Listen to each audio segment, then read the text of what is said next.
Hi, tita. Tigilan mo na ako. Alam mo yung bagong chismis? Tigilan mo na ako.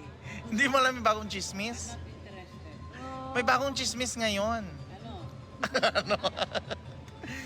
Di ba, yung lalaki, binigyan niya ng engagement ring na worth 300 pesos yung babae. Pinost niya ngayon sa Facebook. 299 nga, 299 pesos. Pinost niya ngayon sa Facebook.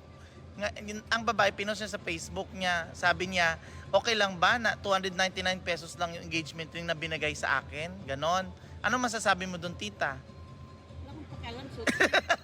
Suji. Wala